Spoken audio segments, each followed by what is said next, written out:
اور اس جگہ سے کوئی واقف نہیں تھا، لیکن ان اسکارپیوز میں زہر دکھا لیا گیا تھا پہلے ہی۔ ہٹاؤ اسے، ہٹاؤ ماما، بابا پلیز ہٹاؤ اسے۔ اب اس کی غیر ہوتی حالت کو دیکھ کر اذلان نے وہ سب اس پر سے ہٹائے تھے۔ تو منال سلیمان، اٹھاؤ یہ کپڑے اور 5 منٹ کے اندر تم باہر ہو۔ اب کے منال کپڑے لے کر بھاگ گئی کہ کہیں وہ واقعی دوبارہ نہ ڈال دے۔ ہاں کاشف، انتظام ہو گیا ہے، میں کوئی غلطی برداشت نہیں کروں گا۔ جی سر، مولوی اور گواہ لے آیا ہوں۔ اوکے ویٹ کرو، میں آ رہا ہوں۔ ہاں، میری نکاح کی پکچر میرے پیارے سسر صاحب تک پہنچا دینا، لیکن وہ پکچر ایسی ہو جن میں میرا چہرہ زیادہ واضح نہ ہو۔ یس سر۔ 4 منٹ بعد ہی وہ باہر تھی اور اس وقت کالے اور سرخ امتزاج کے جوڑے میں ملبوس سامنے والے پر بجلیاں گرانے کو تیار تھی۔ کالا رنگ شاید ہی کسی نے بھی شادی میں پہنا ہو، لیکن اس کی شادی کون سی نارمل شادی تھی؟ اس کی قسمت بھی اس کے جوڑے کی طرح سے آتی ہے۔ اذلان نے سر اٹھا کر دیکھا۔ 2 منٹ کے لیے وہ اس کے صحن میں گرفتار ہوا تھا۔ بلا شبہ اس جیسی دلہن ہر کوئی اپنی زندگی میں چاہے گا، اور فوراً سے پہلے اس نے خود کو اس کے اثار سے آزاد کیا تھا۔ آ گئی ہو، چلو یہ اب جلدی پہنو۔ میں یہ سب نہیں پہنتی، پہلے نہیں پہنتی تھی، اب پہنوں گی۔ آؤ۔ منال نے خاموشی سے اس کی بات پر عمل کیا، ساری جلدی اٹھا کر پہنے، یہ لگاؤ۔ اذلان نے اس کے ہاتھ میں بلڈ ریڈ کلر کی لپسٹک تھمائی۔ منال نے پکڑی نہیں تھی، وہ خود کو اب تک اس بات پر راضی نہیں کر پا رہی تھی کہ آج اس کی شادی ہو رہی ہے۔ اب اذلان آگے بڑھا، اس کی تھوڑی کو سختی سے پکڑ کر اس کے ہونٹوں پر لپسٹک لگائی اور آنکھوں میں کاجل، اور وہ ساکت کھڑی خود کے ساتھ یہ سب ہوتے دیکھ رہی تھی۔ اذلان نے اس کا ہاتھ پکڑا اور باہر لے آیا، جہاں مولوی اور گواہ سب اسی کے انتظار میں تھے۔ منال کے حسن کو دیکھ کر وہاں ہر کوئی اس کی طرف متوجہ ہوا تھا۔ مولوی صاحب، نکاح پڑھانا شروع کریں، اس کی سرد آواز گونجی تھی۔ منال سلیمان۔ اگلے 5 منٹ میں منال اذلان شاہ بن گئی تھی۔ اس کے آنسوؤں کی لڑیوں کی صورت اس کی آنکھوں سے اس کے دامن پر گر رہی تھی۔ اذلان نے سب سے مبارکباد وصول کی اور اب وہ سب کو فارغ کر کے واپس آیا تو وہ اب تک وہیں بیٹھی رو رہی تھی۔ اس نے منال کا ہاتھ دبوچا اور اپنے ساتھ اپنے کمرے میں لے گیا، اور منال کرکٹی ڈور کی مانند اس کے ساتھ کھنچتی چلی گئی۔ اذلان نے لاکھوں سے دھکا دیا، وہ گرتے گرتے بچی تھی۔ Welcome to my life and in my room Mrs Azlan Shah. آگے سے کوئی جواب نہ پا کر وہ اس کے قریب گیا۔ تھینک یو بولو۔ منال نے اب روتے روتے چہرہ اوپر اٹھایا۔ میں نے کہا ہے تھینک یو بولو مجھے۔ اب وہ سرد انداز میں بولا، تھینک یو۔ تمہیں پتہ ہے تم کتنی خوش قسمت ہو، تمہاری اذلان شاہ سے شادی ہوئی ہے، جس سے بات کرنے کے لیے بھی لڑکیاں ترستی ہیں۔ اس کا دائیں ہاتھ کی انگلیاں منال کے چہرے پر لکیر بنا رہی تھی۔ منال نے جھٹکے سے اس کا ہاتھ ہٹایا۔ اذلان کو غصہ آیا اس کی حرکت پر، اس نے خود پر کنٹرول کیا اور جا کر بیڈ پر بیٹھ گیا۔ یہاں منال اس کی سرد آنکھوں میں دیکھتی چھوٹے چھوٹے قدم اٹھاتے اس کے پاس آئی۔ جوتے اتارو۔ منال کی آنکھیں پھر سے نام ہوئی تھیں۔ اسے سمجھ نہیں آ رہی تھی کہ آخر اس نے سامنے بیٹھی شخص کا بگاڑا کیا تھا۔ وہ تو جانتی بھی نہیں تھی اسے۔ پہلے اسے اٹھوایا، زبردستی نکاح کیا، اور اب یہ سب۔ لیکن خاموشی سے اس کی بات پر عمل کیا، کیونکہ وہ سائڈ ٹیبل پر وہی اسکارپیو والا ڈبہ دیکھ چکی تھی۔ اذلان نے اب 7 سگریٹ سلگائی، اور یہ اس کا اپنی بہن کے قتل کے الزام کو کم کرنے کی ایک کمزور سی کوشش تھی۔ اب اس نے اس کے جوتے اتار دیے اور جانے لگی تو وہ پھر سے بولا، جانے کا نہیں بولا میں نے، اب شیروانی اتارو میری۔ نہیں پلیز منال، جو میں کہتا جا رہا ہوں کرو وہ ڈارلنگ، نہیں تو۔ اس نے ڈبے پر ہاتھ رکھا۔ منال اس کے قریب آئی اور اس کی شیروانی کے بٹن کھولنے لگی۔ اذلان نے سگریٹ کا کئی ڈورا اس کے منہ پر چھوڑا ہوا، وہ کھانستے کھانستے پیچھے ہو گئی تھی۔ اذلان پھر بولا، قریب آؤ۔ اب اس نے قدم آگے نہیں بڑھائے تھے۔ پرنسس کم ہے۔ اس کے دوبارہ بلانے پر بھی وہ قریب نہیں گئی تھی۔ اب وہ اٹھا اور اس کے نزدیک آیا، اس کے بال پیچھے سے مٹھی میں پکڑے، ایک ہاتھ سے اور دوسرا اس کی کمر کے گرد باندھا۔ ایک بار کی بات سمجھ نہیں آتی تمہیں؟ چھوڑو مجھے، درد ہو رہا ہے۔ درد تو تم اب آہستہ آہستہ جانو گی ڈارلنگ کہ ہوتا کیا ہے۔ تم نے اور تمہارے بھائی نے کبھی سوچا ہے کہ میری وفا کو کتنی تکلیف ہوئی ہوگی جب تمہارے بھائی نے اسے درندگی کا نشانہ بنایا اور بعد میں اس کا قتل کر دیا؟ بولو، خاموش کیوں ہو؟ جواب دو۔ بھائی ایسا کر ہی نہیں سکتے، تم بکواس کر رہے ہو، جھوٹ بول رہے ہو۔ نہیں بنال ڈارلنگ، اس وقت تمہارا بھائی موجود تھا وہاں، کیا اسے ذرا بھی ترس نہیں آیا میری وفا پر؟ وہ کتنا چیخی ہوگی، خود کو آزاد بھی کروایا ہوگا، لیکن تمہارے بھائی اس پر ترس نہیں آیا۔ تم جھوٹ بول رہے ہو، میرے بھائی نے کچھ نہیں کیا، اور اگر وہ تمہاری بہن کو جانتا بھی ہوگا تو ضرور تمہاری بہن نے میرے بھائی کو برگلایا ہوگا۔ بنال نے اتنی ہمت جانا جانے کہاں سے آئی تھی، شاید بات اس کے بھائی پر آ گئی تھی اس لیے۔ Shut up, just shut up, ایک لفظ ہی نہیں میری بہن کے بارے میں، نہیں تو تم اگلی سانس قبر میں لوگی، کیونکہ میں تمہیں زندہ دفنا دوں گا۔ منال تو یہ زندگی کا ہی پہلا تھپڑ تھا، شاید پہلی لڑکی تھی جس کو شادی کی پہلی رات ہی تھپڑ مارا گیا تھا، اوپر کے ہونٹ کا کنارہ پھٹ گیا تھا اور اس کے روئی جیسے گانوں پر اس کے تھپڑ کا نشان پڑ گیا تھا۔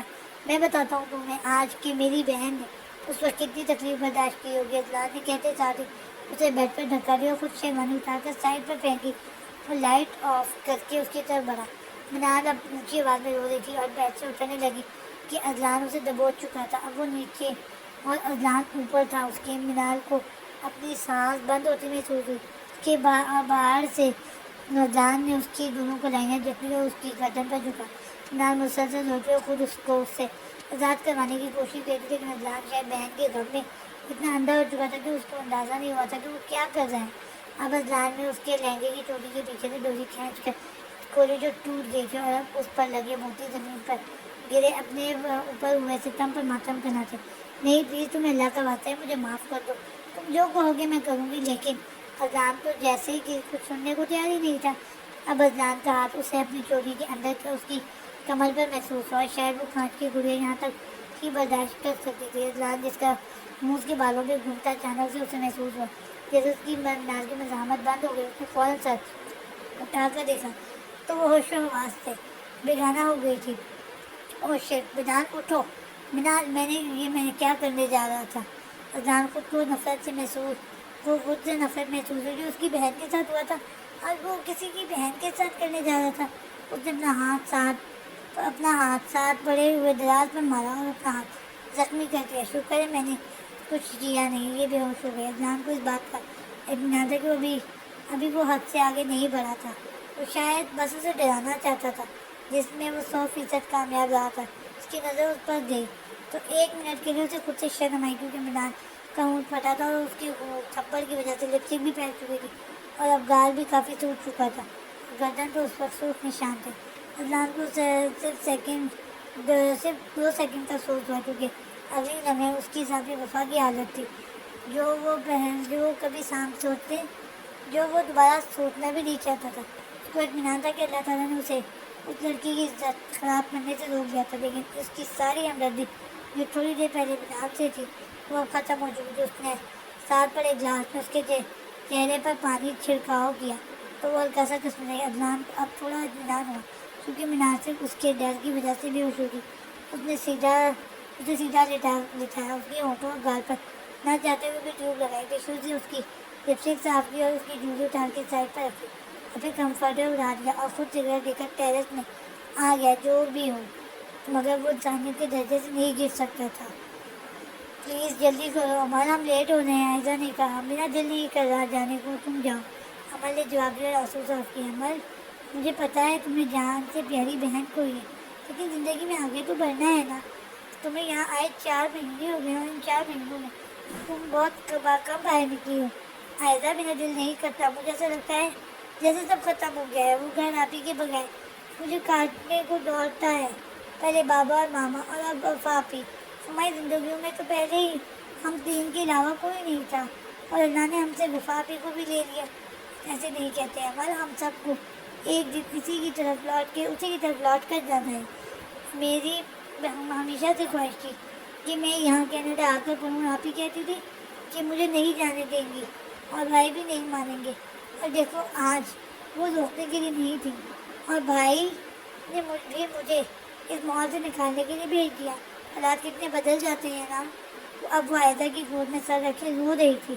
وہی تو اس کی واحد دوست تھی جس نے مشکل حالات میں اس کا ساتھ دیا تھا۔ تمہیں بتایا ہمیں اسی ذات نے بھیجا اور واپس بھی اسی ذات کی طرف لوٹ کر جانا ہے۔ تم بس ان کے لیے مغفرت کی دعا کیا کرو۔ ہر ذی نفس کو موت کا ذائقہ چکھنا ہے، اور اللہ تعالیٰ اچھے اچھے لوگوں کو جلدی اپنے پاس بلا لیتا ہے. مجھے پتہ ہے تم انہیں بہت مس کرتے ہو. تو جب بھی تمہیں یاد ہے ان کے حق میں دعا کر دیا کرو. ان کے لیے وہی کافی ہے. آئزہ اس کے بالوں میں ہاتھ پھیرتی اسے پیار سے سمجھائے کہ آئزہ عدنان کے دوست کی بہن کے جو یہی رہتا تھا اپنی بہن بیوی اور بہن کے ساتھ. اس لیے آئزہ کو عمل بہت عزیز تھی. عدنان نے اسے یہاں پڑھنے بھیجا تھا لیکن اس کے دوست نے عدنان کو عمل کو ہاسٹل کی بجائے اپنے ساتھ رکھنے کو کہا جو عدنان کو بھی مناسب لگا. آئزہ جس یونیورسٹی میں جاتی تھی عمل کا بھی وہی ایڈمیشن کروا دیا گیا تھا. لیکن آئزہ تیسرے سیمسٹر میں تھی اور عمل پہلے. کسی کے چلے جانے سے زندگی رک نہیں جاتی اور نہ وہ لوگ واپس آتے ہیں. زندگی اور وقت کسی کے لیے نہیں رکتا. چہرے پر بڑھتی روشنی اس کی جاگنے کی وجہ بنی تھی. اب وہ آنکھیں کھولے ارد گرد کا معائنہ کر رہی تھی اور آہستہ آہستہ اسے رات کے سارے مناظر یاد آئے. وہ اب تک اپنے روسی جوڑے میں تھی. سائڈ ٹیبل پر کل کی پہنی گئی جوڑی پڑی تھی. اسے یاد آیا کہ اس نے یہ سب نہیں اٹھائی تھی. یاد آتے ہی عدنان کا چہرہ اس کی آنکھوں کے سامنے گھوما. تو کیا رات کو اس سے آگے وہ سوچنا نہیں چاہتی تھی. وہ اٹھ کر جا کر منہ دھویا اور وہی کل کے اتارے کپڑے اپنے پہننے کے اس کے علاوہ نہیں تھے اس کے پاس. ابھی وہ نہا کر نکلی تھی کہ عدنان کمرے میں انٹر ہوا. اٹھ گئی ہو مہربانی تمہاری مہارانی. میں یہ آرام کرنے کے لیے نہیں لایا. جاؤ ناشتہ بناؤ میرے لیے. وہی کٹیلا لہجہ اس کی آنکھیں پھر سے بھیگی تھی کیونکہ اسے کھانا نہیں آتا تھا بنانا. صرف کچھ چھوٹی موٹی چیزیں آتی تھیں. وہ وہاں کچن میں گئی اور سوچنے لگی کہ کیا بنائے. ایک چولہے پر چائے رکھی اور دوسرے پر انڈا بنانے لگی اور ساتھ بریڈ رکھ کر اگلے 10 منٹ میں وہ عدنان کے سامنے رہی. اتنا سارا ناشتہ دیکھ کر عدنان کا غصہ پھر سے ہو رہا اور اس نے چائے کا کپ اٹھا کر زور سے نیچے پھینکا. تو یہ کیسی چائے بنائی ہے؟ کیا ماں باپ نے کچھ بھی نہیں سکھا کر بھیجا؟ یہی تربیت ہے تمہاری؟ یہی تربیت کی ہے انہوں نے تمہاری؟ بس زیادہ نہیں بولیں اپنی فیملی کے خلاف. میں ایک لفظ نہیں سنوں گی. آپ ہوتے کون ہیں مجھے یہ سب کہنے والے؟ میرے بابا نے آج تک مجھ سے کوئی کام نہیں کروایا. مجھے نہیں آتا کوئی کام. والدین پر بات آتے ہی وہ اپنا ضبط کر بیٹھی. عدنان نے اٹھ کر کپ میں بچی کچھ چائے ابھی بھی گرم تھی اس کے ہاتھ پر گرا دی اور اب کمرے میں منال کی دل خراش چیخیں تھی. منال سلیمان آئندہ میرے آگے زبان نہ چلاؤ. اس لیے یہ ایک چھوٹا سا ڈیمو تھا. منال ہاتھ کھینچ رہی تھی جو وہ اس کو پانی کے نیچے رکھ کر جلن کم کرنا چاہتی تھی لیکن ہاتھ عدنان کی سخت گرفت میں تھا. منال سلیمان آج اسے ابھی سے اس گھر کا سارا کام تم کرو گی کیونکہ تمہاری اوقات میری نظر میں اس گھر کے نوکروں سے بھی کم ہے. جاؤ اور جھاڑو پوچھا لے کر آؤ اور فرش صاف کرو. منال ابھی بھی وہیں کھڑی آنسو بہانے میں مصروف تھی. جاؤ. منال بھاگ گئی تھی اور نوکرانی سے پوچھا لے آئی تھی جو وہ نیچے لگا رہی تھی. منال نیچے بیٹھی اور وہ صاف کرنے لگی اور جیسے ہی صاف کر کے اٹھنے لگی عدنان نے اسی جگہ پر کرسی رکھی اور ٹرے میں موجود پانی گرا دیا. منال نے پانی صاف کیا تو اب عدنان نے وہاں اپنے گندے جوتوں سے نشان بناتے ہوئے منال نے باقی جگہ سے صاف کر دیا. بس جہاں اس کے شوز تھے وہ جگہ رہ گئی تھی. اپنے جوتے اٹھائیں تو وہ اٹھاؤ میرا پاؤں اور لگا لو نیچے سے لیکن دھیان رہے میرے جوتوں کو ہاتھ لگا سکتی ہو. بس مجھے تمہاری ایک بھی ٹچ نہ ہو. دھیان رہے. منال نے احتیاط سے اس کا ایک پاؤں اٹھایا جوتے کے نیچے سے اور پھر دوسرا. اس کے ہاتھ اس کے پاؤں کے نیچے لگے کیچڑ سے گندے ہو گئے تھے. گڈ. اٹھو اور یہ رکھ کر آؤ اور الماری میں میرے جتنے بھی سوٹ ہیں انہیں دوبارہ سے پریس کرو. عمل آج جا رہی ہوں نا بیٹا؟ اب یونیورسٹی یوسف نے پوچھا جو دوست تھا عدنان کا. جی بھائی. Okay good. عمل اور آئزہ یونیورسٹی پہنچی تھی اور سیدھا کلاس میں چلی گئی.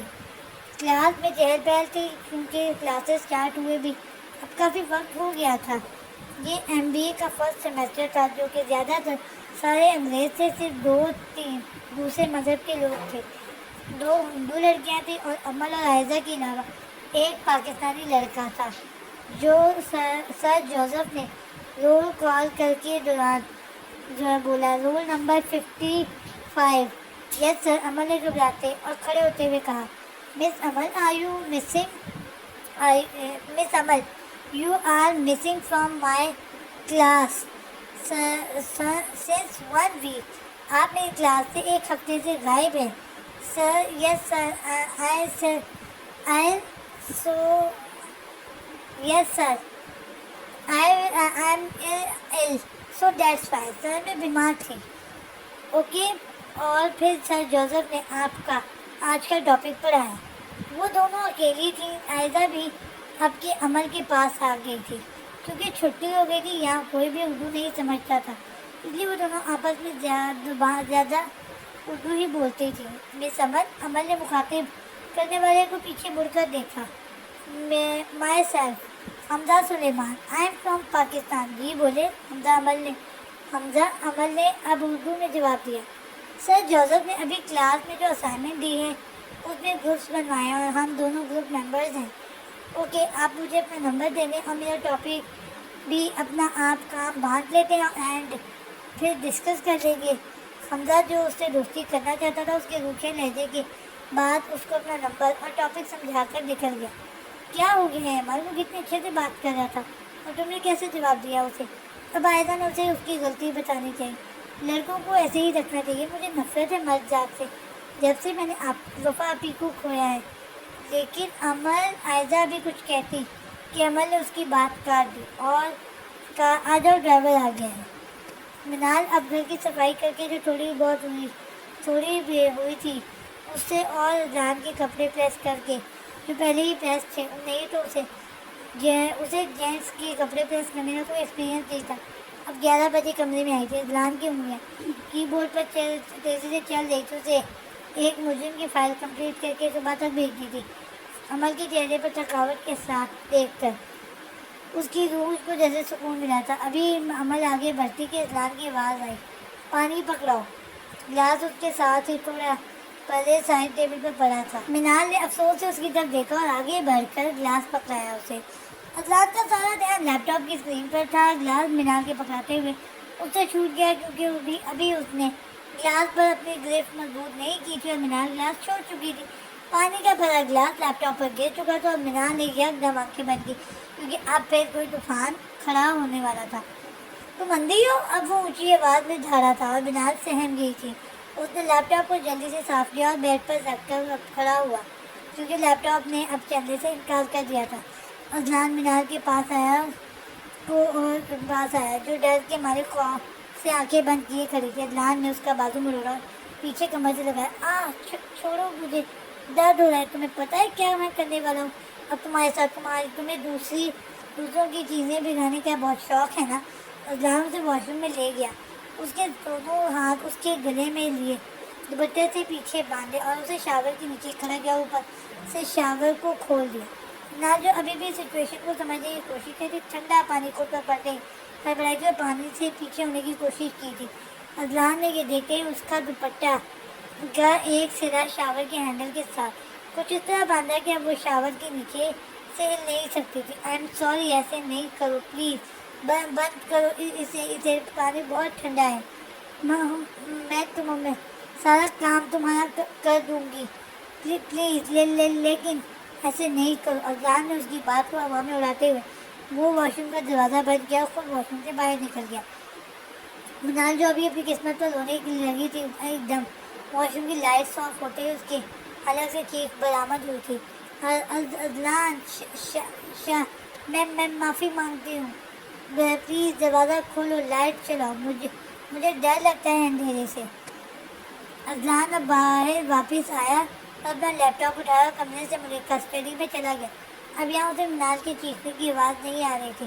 اس نے بیٹری نکالی سارا خشک کیا اور چلانے کی کوشش کی تو وہ کامیاب ہوا تھا. لیکن یہ دیکھ کر کہ اس کا سارا سیو کیا ہوا کام سیو نہ کیے جانے کی وجہ سے ڈیلیٹ ہو گیا تھا. اذلان نے گھڑی کی طرف نظر دوڑائی تو 12:30 ہو رہے تھے. اس کا کام آلموسٹ ڈن تھا. یہ سب کیا ہو گیا؟ اس نے دوبارہ سے کام شروع کیا. منال نے پانی سے ہٹنے کی کوشش کی تو اپنے بٹے کے بندے جانے کی وجہ سے ناکام رہی. اس کے ہاتھ پیچھے کی طرف بندے تھے اور اس کا رخ واش روم کے دروازے کی طرف تھا. شاور کی طرف پیٹ تھی. اس کی آنسو پانی کے ساتھ بہہ رہے تھے. اب تو اذلان کو آواز دیتے دیتے اس کا گلا بھی سوکھ گیا تھا. مسلسل کھڑے رہنے سے اس کی ٹانگیں شیل بھی ہو رہی تھی. اس نے اب بیٹھنے کی کوشش کی جس میں وہ کامیاب رہی تھی کیونکہ شاور زیادہ اونچا نہ تھا۔ اب وہ خود نیچے بیٹھی تھی اور اس کے ہاتھ اوپر تھے۔ اب وہ اس سے بھی تھکنے لگی تھی۔ اس کا جسم اب آہستہ آہستہ اس کا ساتھ چھوڑ رہا تھا۔ اذلان اب کام کر کے فری ہوا تھا۔ اس کی گردن اور کمر اکڑ گئی تھی۔ کام کرتے کرتے اس نے بھرپور انگڑائی لی اور کمرے میں آ گیا۔ گھڑی اس وقت 1:03 کا پتہ نہیں تھی۔ اس نے کبرڈ سے اپنے کپڑے نکالے تو اسے اندر سے پانی گرنے کی آواز آئی اور دماغ میں چمکتا ہوا مینار، او شیٹ، میں تو بھول گیا تھا اس لڑکی کو، اور واش روم کی لائٹ آن کر دروازہ کھولا۔ اصل میں نا اس کے بھائی نے کچھ کیا ہی نہیں ہوگا، اس کو بعد میں ریئلائز ہوگا، اور وہاں پہ اس کی بہن کی سیٹنگ ہو جائے گی اس کے بھائی کی۔ دروازہ کھولا، ٹھیک ہے، اچھا لیٹس گیٹ اسٹارٹڈ۔ اذلان نے سب سے پہلے اس کے ہاتھ کھولے جس پر وہ دوپٹے کے نشان تھے، وہ ڈھیلے ہو گئے تھے۔ اس کا جسم ہولے ہولے کانپ رہا تھا، وہ خود بے ہوشی کی حالت میں تھی۔ اذلان اسے اٹھا کر کمرے میں لایا اور اسے بیڈ پر لٹایا، ہیٹر آن کیا اور اس کے ہاتھ اپنے ہاتھوں میں لیے اسے گرمائش پہنچانے لگا۔ اب اس کی نظر اس کے کپڑوں پہ گئی جس سے پانی ٹپک رہا تھا۔ اس نے الماری میں اٹھ کر کپڑے ڈھونڈنے چاہے، جو ہوتے تو ملتے نہ، ڈیم اٹ، اب کپڑے کہاں سے لاؤں اس کے۔ اذلان کو کچھ نہ سوچا تو اس نے ایک ٹراؤزر اور شرٹ نکالا اور لائٹ آف کی اور اس کے کپڑے بدلے۔ یہ نئی مصیبت گلے پڑ گئی ہے، اذلان کو پوسٹ ہوئی۔ اس نے اس پر کمفرٹر اڑایا اور خود واپس چڑھی میں چلا گیا۔ ہاں کاشف بولو سر، اس شخص کو پکڑ لیا ہے میں نے۔ دیٹس گریٹ، میں چوکیدار سے بول دیتا ہوں، وہ تمہاری مدد کر دے گا۔ اس شخص کو ذرا میری اسپیشل کمپنی کی سیر کرواؤ، میں آ رہا ہوں۔ اذلان نے ٹارچر سر میں قدم رکھا اور سر کے اشارے سے اسے جانے کے لیے کہا۔ اس نے اس لڑکے کے قریب آ کر اس کی آنکھوں میں پٹی کھینچ کے اتاری۔ Welcome Rashid Ilyas, welcome. تم نے کیا سوچا تم کسی لڑکی کو اپنی زندگی کا نشانہ بناؤ گے؟ عدالت تمہارے باپ کے اصول رسوم کی وجہ سے مٹائے گئے ثبوتوں کی وجہ سے تمہیں آزاد کر دے گی اور تم اذان شاہ سے بھی بچ جاؤ گے۔ وہ پولیس والے اوقات میں رہ کر بات کر میرے باپ کا تو تجھے پتہ نہیں، پتہ ہے اگر اسے پتہ چلا کہ میں یہاں ہوں تو وہ تجھے چھوڑے گا نہیں۔ اسے پتہ چلے گا تو پھر نا، آج تو تم میرا مہمان ہے، خاطر تواضع تو بنتی ہے۔ یہ کہتے ہی اذلان نے اس کی کرسی پر رکھے ہاتھ پر کیل ٹھوکا۔ راشد کی دل خراشی سے گونجی۔ اذلان شاہ، مجھے چھوڑ دے، میرا باپ نہیں چھوڑے گا تجھے، تو یہاں سے زندہ جائے گا تب نا۔ یہ کہتے ہی اذلان نے اس کے دوسرے ہاتھ پر کیل ٹھوکا، انہیں ہاتھوں سے اس بچی کو ہاتھ لگایا تھا نا، بول کیوں کیا تم نے اس بچی کے ساتھ ایسا؟ اور ساتھ اب اذلان نے اس کے ہاتھوں پر پیٹرول پھینکا، ہلکا ہلکا ماچس میں ہاتھ میں پکڑی۔ نہیں رک جاؤ، میں بتاتا ہوں۔ 19 سالہ لڑکا جلدی ہار مان گیا تھا۔ اذلان نے ماچس سائڈ میں رکھی۔ ہاں بول۔ وہ میری یونیورسٹی میں پڑھتی تھی، میرے دوست کو اور مجھے پسند تھی۔ وہ میں نے اسے پرپوز کیا تو اس نے مجھے انکار کر دیا اور میرے دوست کو ہاں کر دیا۔ اس نے میرے دوست کو بدل دیا تھا۔ اب وہ مجھ سے بھی بہت کم ملتا تھا اور پارٹیز میں بھی نہیں آتا تھا۔ ایک دن میں نے اس سے اس لڑکی کو چھوڑنے کا کہا تو اس نے مجھے ہی چھوڑ دیا۔ وہ میرا بچپن کا دوست تھا، اس نے مجھ پر اس لڑکی کو ترجیح دی۔ مجھے انتقام لینا تھا اس لڑکی سے۔ میں نے اسے اس کی دوست کی پارٹی میں دیکھا جس میں میں بھی انوائٹڈ تھا۔ میں اسے دیکھ کر سوچ دیا کہ وہ میری نہیں تو کسی کی بھی نہیں۔ میں اور میرے دوست اسے دھوکے سے اوپر لے گئے اور پھر اذلان کا ہاتھ اٹھا تھا اور مسلسل اس پر برس رہا تھا۔ سالے شرم نہیں آئی تجھے؟ اکلوتی بیٹی تھی وہ، کسی کی اکلوتا سہارا ہے، سمجھتا ہے تو اس بڑے باپ کا سوچا تو نے جس کی بیٹی بھی چلی گئی اور عزت بھی، اور عدالت میں بھی اسے رسوائی کا سامنا کرنا پڑا کیونکہ تیرا باپ پیسے دے کر گواہ خرید چکا تھا۔ اذلان اسے مار کر ادھورا ادموا کر چکا تھا۔ اب اذلان نے اس کے زخموں پر سوکھ مرچی اور نمک کا ڈبہ الٹ دیا تھا کیونکہ اس کے جسم پر اب بہت زیادہ زخم تھے۔ خود وہ سامنے کرسی پر بیٹھا اس کی چیخیں سن رہا تھا۔ اذلان قابل ASP تھا، ایمانداری سے کام کرتا تھا، لیکن بہت بار جیسے ہمارے ارادے ہوتے ہیں، ارادوں میں ہوتا ہے، ہم پیسے لے کر معاملہ جانے دیتے ہیں۔ جس کیس میں پڑتا تھا اس میں سچائی کو جتوا کے رہتا تھا، لیکن بات یہاں کسی لڑکی کی عزت کی ہوتی تھی تو معاملہ اپنے طریقے سے حل کرتا تھا۔ راشد بھی انہی میں سے ایک تھا جس کے باپ کی دولت نے اسے عدالت سے بری تو کروا دیا تھا، لیکن اذلان شہر کے تاپ سے نہیں بچا پایا تھا۔ راشد اپنی ڈھال ہو چکا تھا۔ اذلان ایک بار پھر اٹھا اور اس لڑکی کے والد صاحب یاد ہے جن کی آنکھوں میں اس نے آنسو دیکھے تھے جب انہیں عدالت سے انصاف بھی نہیں ملا تھا۔ اذلان نے ان سے وعدہ کر لیا تھا کہ وہ ان کی بیٹی کی گنہگار کو قبر میں خود پہنچائے گا۔ اذلان نے اب 7 کالے اسکارپیوز یعنی بچھو راشد پر ڈالے اور جن کا ایک ڈنک کافی تھا، اور خود وہ کاشف کو اشارہ کرتا نکلتا چلا گیا۔ السلام علیکم عمر جو اپنے کمرے میں بیٹھی اسائنمنٹ بنانے میں مصروف تھی، اس اپنے فون پر انون نمبر سے میسج موصول ہوا۔ وہ 5 منٹ سے اگنور کر رہی تھی، اسے غصے سے فون اٹھایا۔ جاہل انسان، شرم ہے کہ نہیں؟ کسی بھی نمبر پہ اٹھا کر میسج کر دیتے ہو تم لوگ، کیونکہ عمر میسج پڑھ چکی تھی۔ آئی ایم سوری حمزہ والا، لیکن اسے ذہن میں آج یونیورسٹی میں ہوئی حمزہ سے ملاقات بالکل بھی یاد نہیں تھی۔ میں حمزہ ہوں، تو مجھے فون کر کے کیوں پریشان کر رہی ہوں؟ میں کیا کروں تم حمزہ ہو تو؟